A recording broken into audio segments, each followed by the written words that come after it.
Ask lang po sir, may tax din po kaya ako. 6 months pa lang po ako sa permanent sa DepEd.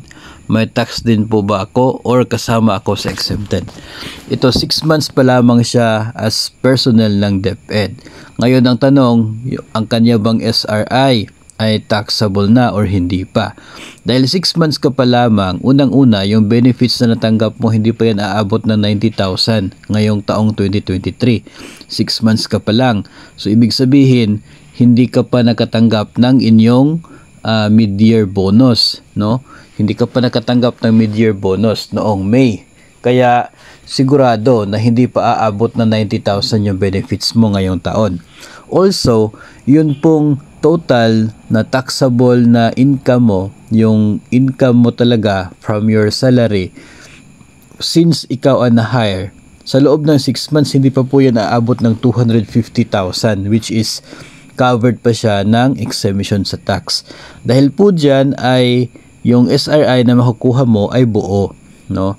Hindi ka magkakaroon ng tax deduction sa SRI 2023 mo kung ikaw ay 6 months pa lamang sa serbisyo. Buo ang makukuha kasi hindi pa umabot sa taxable level yung total benefits mo at yung total annual income mo from your sahod ngayong taong 2023.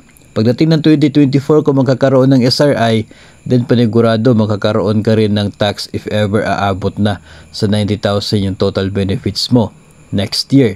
O kaya ay aabot na sa 250,000 yung total na income mo, no? So, ganun po yung mangyayari para sa mga baguhan pa lamang, kahit siguro 7 months, no? Pwedeng magiging exempted pa rin sa tax. Depende po talaga sa actual na natanggap mo. Kasi kahit nga 6 months ka pa lang, kung meron ka ng mga special hardship allowance na malaki-laki rin, no, yun naman po ay counted as part of your yung mga dagdag na benefits. So pwedeng lalagpas ka ng 90,000. Pero kung lalagpas ka man sa 90,000, tapos yung excess niya pag idagdag doon sa gross income mo na less doon sa mandatory, kung hindi aabot ng 250 yung kanyang resulta, ay wala pa rin po yung tax, no? So ganun po yung computation po dyan. So sa case na ito, malamang sa malamang ay exempted pa mula sa tax yung kanya pong SRI kasi bago pa lamang at hindi pa umabot doon sa level, no, doon sa limit ng exemption sa tax ayon sa train law.